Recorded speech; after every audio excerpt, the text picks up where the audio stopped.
大家好，我是单车小 D。大家好，我是摄影叔。总之呢，就在1年前呢，我们就是浩浩荡荡、很没更小的拍了一个影片。那个影片的话是关于我们要换掉我们现在坐的这台车，就是我们10年的油车啊。睽违了1年，为什么等了这么久？存钱呢，存了1年。说好听一点是我们在观望其他台的，因为我还是比较喜欢更大一点的车子。更大？对对，不是公车。我还有第二个原因呢，是有点贵啦。简单来讲，就钱不够啦。对，要存钱的同时呢，在这1年当中，我们其实看了很多种车哈。B 工作室到底要从我们10年油车换成哪一台电车呢？好，那我们现在就前往路上出发。现在摄影叔的心情感觉怎么样？雀跃。对。我完全略过了，刚才都没有听，我完全不知道我们在干嘛。这个真的洞有点大，那胶条好像有的没有粘好，然后我可能找了一个地上去。那现在的状况就是只有右边可以使用。我才刚领车2个小时哎，连开都不能开。你就不想讲话。好，接着我们要来的地方就是特斯拉。不过特斯拉总共有几款车，你们知道从 Model S、Model 3、Model Y、Model X 都有。到底 B 工作室会是哪一台特斯拉呢？我们就去看看喽 ，Go！ 可以看一下这里。摄影师，你买的该不会是这台吧？这台不错啊，不过有点小台。这台2000块而已。它是之前的 Model S 的样子。好可爱哦！好，我们现在赶快去交车现场走。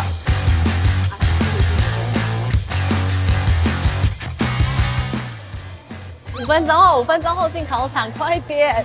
这就是我们的新车 Model X。特斯拉到底是怎么交车？据说什么零接触，总之就是没有服务我啦嘿。那反正我们现在就进去看看，5分钟后进考场看一下要怎么样。就是完成这个交车流程吧。Go！ 现在坐到我们的 Model X 的里面，然后可以看一下，目前因为等一下大概3分钟后就要考试嘛，不是就要交车导览吧？导览，我就觉得很奇怪、很紧张呢，搞了那么多人，要14个考生要一起做一件事情，你们知道吗？哪有人这样教的？而且刚刚竟然只送我1罐水，而且我水还在你那个核对的时候我还忘记拿，我的柜子都是新车的味道哎。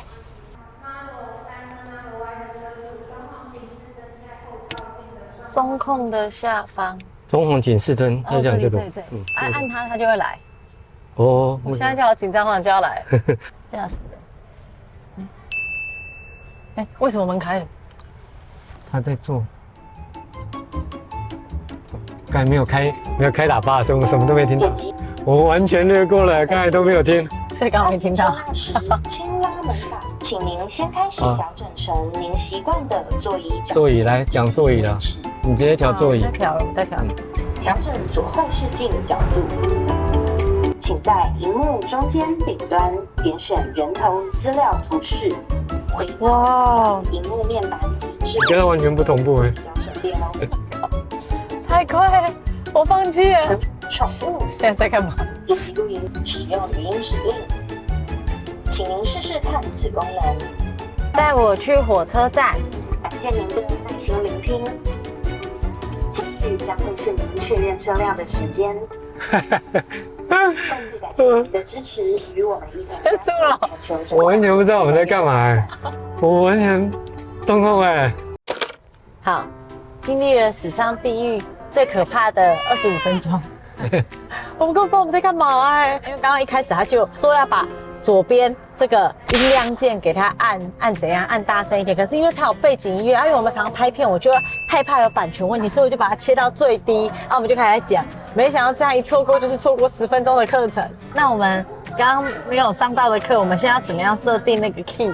你的 key 在哪里？我不知道 key 在哪里。我靠，没有吗？这里啦！我靠。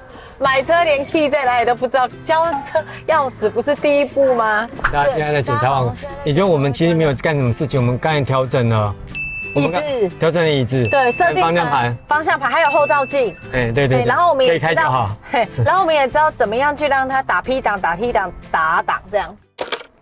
嘿，现在来到最重要的一环是干嘛呢？就是我们要检查我们车子的外观。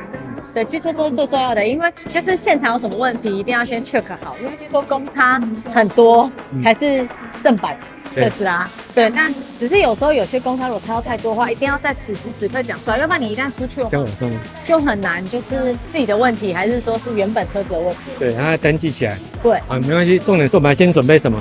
现在你知道，就是参考很多大神告诉我们说什么？好，我们就是教授是要干嘛呢？哦，就是我们要准备好我们头灯。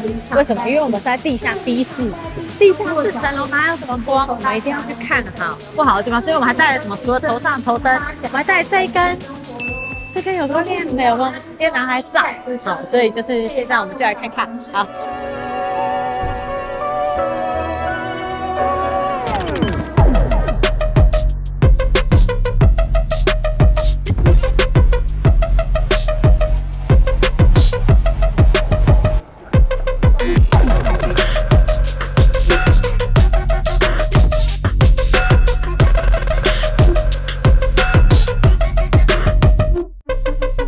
来，有什么？哎，有没有什么不买？人家都开酒了，就我们没有开酒。人家是开走，我们是上去休息室，休息一下，休息一下。现在就是就晚一点，你休息。他说瓶装水欢迎自行取用，结果没有瓶装水。没有瓶装水，我的贵水，他不是说要给我水吗？现在录什么？这跟我们原本的咖不一样。对啊，我们原本的根本不是这样，明明原本设定就是开开心心开出去，那为什么我们现在在4楼？因为我们那个有车子要调整一下，那个胶条好像有的没有粘好。然后刚刚那个什么小拇指可以放进去，这个真的很可怕。你买过那么多台车？洞有点大，超大的，两边都是。因为我就很担心什么，就是风切声。反正我会很在意这个东西，因为觉得很吵。然后任何的公差，他就说什么拼接安装的，反正他就说那个是手工拼接。我想说，他们就这样说，反正公差就是放弃嘛。他说可以回去调啦，只是说调完之后就是调完可能会什么，刚刚你看起来门很好关，可是如果什么回原厂，搞不好最后更难关。有人这样子介绍的吗？天哪！对，那你可以接受吗？你自己说，你自己。这样看你的感觉，虽然说我们早就知道会有公差了，可是当这台车是自己的时候，他就那个逆门那边的缝比较大，剩下没有，其他都是那个美国大峡谷，只是我们会选择忽略。你那个正常车摸一摸，那个造车工艺摸一摸之后，不会突然这样下去嘛？他都会摸一摸，突然可能有个好，冷静，对，就这样勒壁啊。他说要调都可以去调，但是我不想花这些力气。就是我觉得这台车总共多少钱？你花了多少钱？贷款了多少钱？总价是340啦。然后我没有选配码，我就选白色而已。因为你不选白色，另外要加钱，加多少钱？灰色要加73000。对啊，不会啊，白色就很好了。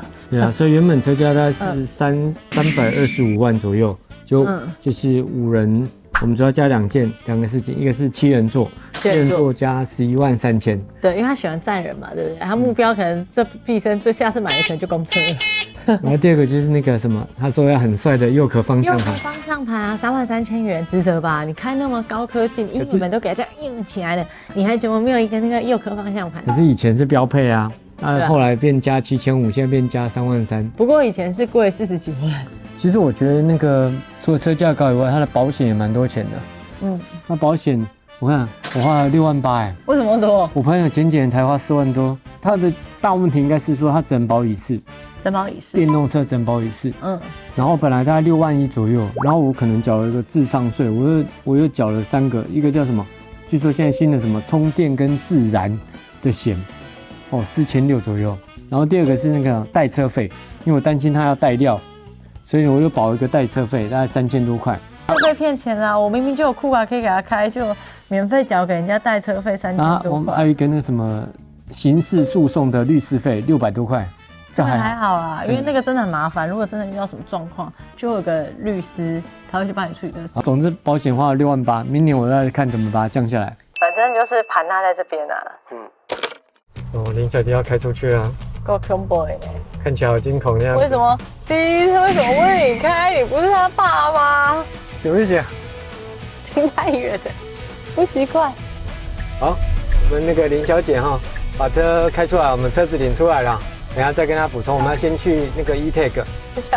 车立物到了，车立物到了。等下你刚才说你按到什么？上雨刷现在一直转。那你原本要按什么？没有按雨刷。你们原本按什么？按方向灯。目前遇到一个状况，所以我只能开回去，然后现在没有任何其他方法。对，因为这个比较偏向可能是按钮或是我们线路有异常，是牵引擎设备问题，需要后续回厂，我们继续帮您做确认。我们今天才刚开车，大吉啊！今天是不是不适合开车，不适合牵行车？那现在的状况就是只有右边可以使用，短短一刹那的时间，在半个小时之后，不知道为什么左边就好像呈现一个宕机的状况。他现在像摄影书，他在按起来就没有任何的反应，因为正常像你看，像我现在按雨刷，按一下它就有那个触感。好，我们现在可以做的事情就是想办法让它看能不能重开机正常之类的。我们已经开第3次了。对，我们重开机好几次了。然后刚刚打去客服，他好像也是教我们，就是我们知道的方式，就是重开机嘛。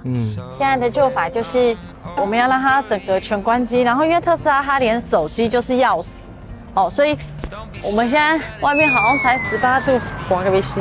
好，我们就先离开它，然后让它整个完全关机。这完全是偏方。因为我们没有办法，我们希望明天还是可以开这台车。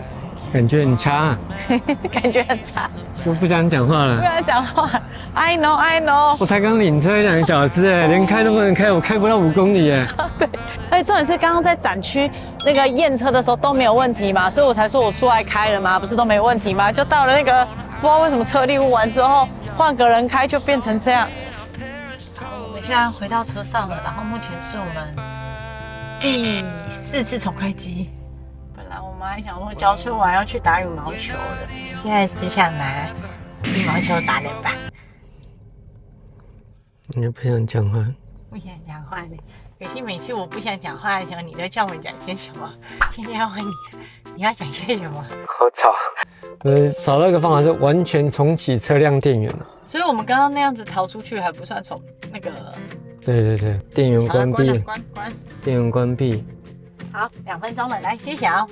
好像还是不行。他们这种小问题很讨厌啊，但是这个就没有一定说哪一个人就固定这一批怎么样。可是现在都没有人再有办法申请代步车嘛？现在只有客服了。还是问客服？对，你们一样都透过客服，至少你们不是出去玩，在哪里出什么那个什么机械故障啊，还是什么哪里不能用啊？好，谢谢各位，谢谢，拜拜。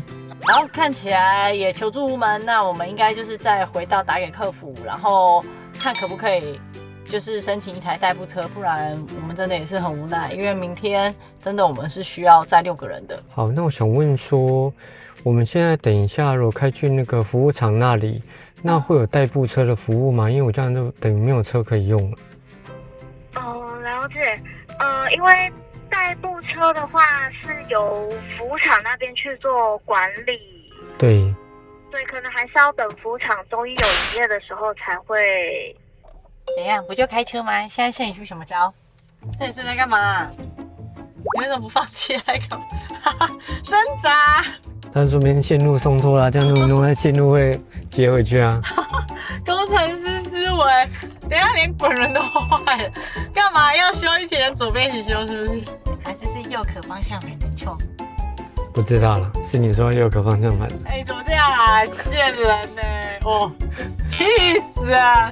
我不录了啊。我想说来充个电，会不会那个它就正常了？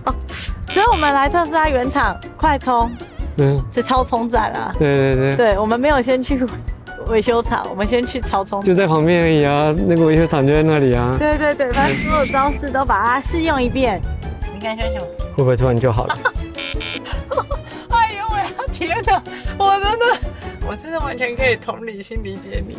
你要不要讲一下你新车的名字？无法开的大雕。昨天我们想说要帮摄影书的新车取名字，选了很多，后来就取名叫大雕，为什么呢？因为它会大鹏展示啊。对。先恭喜一则喜一则忧，先恭喜毕工作室有电车了。对。哎呀，我现在不想讲话。第一次买特斯拉，第一部电车，第一天交车，就第一天进场。我原本要讲的想要的科技感，我的印象现在超差。好，等一下就是我们也会打电话，然后给保险公司，毕竟我们花了7万块，我们可以看一下我们是不是，据说不是有个什么代步的吗？代车费1天2000块，我们从今天交车第一天就可以使用了。是为了赚代车费。好了，反正才保这个险的，应该不需要律师吧？不需要吧？不需要吧？我现在只想打人而已。后续我们再继续把这台车继续拍下去，本来是想要拍好玩的，可是看起来好像又再多一集。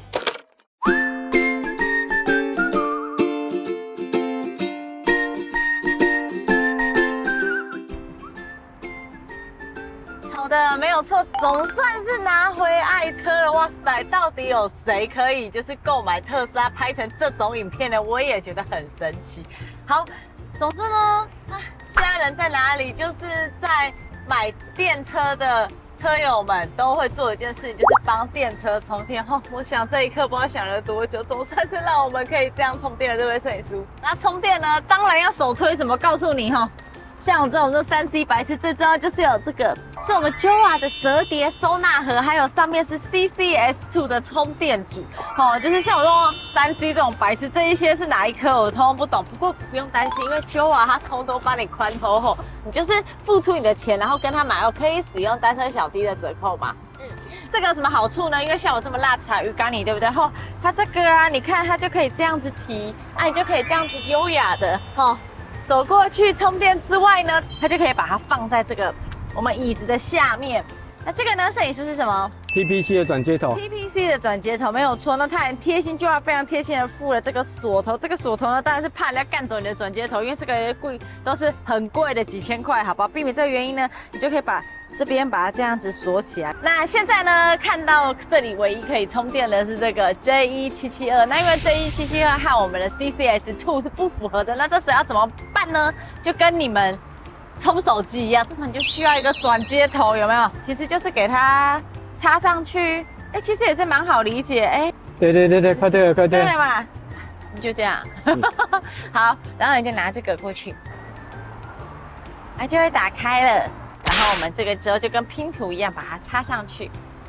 这就是我人生中第一次帮我的特斯拉充电，好爽哦。那这个站是 eValue 的站，总之呢，他收我多少钱？一度电8块，好像有点贵。真的。插入充电枪，开始充电，就给它按进去，你就会开始被扣钱。好，不想要缴那么多钱，赶快结束充电。大概是这样。好，我们来回想一下，就是到底发生了什么事情。总之呢，就是我们的方向盘是不是有点像是左边整个中风的状况？对，我们的那个右壳方向盘左边都没有反应。主要是比较开心了，因为毕竟是不是真的换了之后，我们也是把它这台车开去了台中，然后还中间去绕，反正目前是不是没有出现怎样右壳方向盘的状况？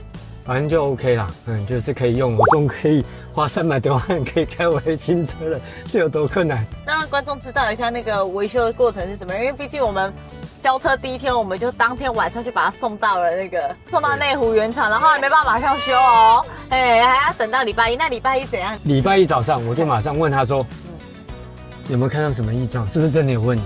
初步检测没有问题。我想说，太扯了，我那天就有问题，然后他们测没有问题，这也是常见的情况。然后他检查到下午的时候，就说有找到原因了，就把我整个右壳方向盘，据说整个座就换另外一个新的，拔掉之后再换一个新的。对，也合理啦，也合理。反正你遇到什么异常的时候，就4刀，干别人的人把它汇整成4刀。第一次重启萤幕。重启萤幕简单讲就是2手就放在那个滚轮上，长按，然后它萤幕就会按掉，然后就会重启萤幕。这是大家常见的第一招。第二是我们那时候也有试，叫做电源循环。然后简单讲就进入什么控制面板，然后的安全跟保安，然后那里有个关闭电源。之后呢，我们好像还是没有用，所以又再找了第3个。我后来查叫做深度休眠，就是让这整台车深度睡眠的意思啊。对，我们就离开车子嘛，对，一阵子，然后再回去，希望它有深度休眠。对，那为什么要离开车子？再讲一遍，原因是因为特斯拉是台非常聪明的车嘛。那我们的手机，就我和摄影师手机，其实我们都是有绑可以开这台车的权限。那它本身就是除了就是它的那个磁卡，就是这个就像钥匙一样的卡之外呢，我们的手机也是可以开车，所以我们要远离它，让它觉得我们不在，它才有办法好好的睡觉这种感觉。反正那个休眠，我们那时候其实做的应该没有很成功，因为它休眠大概需要10分钟，有时候还要甚至1-2个小时。大家就想办法让它进入睡眠，手机 APP 会显示它休眠多久。那休眠了之后，回来再把它打开的话，其其实就有机会，这问题就消失了。这可能为什么说回到特斯拉放着礼拜一的时候，过1-2天，他就说正常，因为他已经睡了3天3夜。对。那这时候就是最重要的第4次啊。第4次。不过这也是废话，第4次就是打给客服啦。不过其实只要不正常，都应该回去，不管那个现象有没有消失，都应该要回去给原厂检测啦。对啊。尤其跟安全有关的，不是开玩笑，我们跟大家卖个关子，就是我们1个月开车1个月内就进厂了3次，下一集再拍给大家看。对，我真的觉得天啊，这到底发生什么事情啊？对，我们连隔热纸都还没有贴。对，就是因为发生了这些事情，所以我们连隔热纸都没有贴。目前全台最亮的特斯拉应该是我们。对，全透明。啊，反正总之就大概是这样，那我们下次影片见，拜拜。拜拜。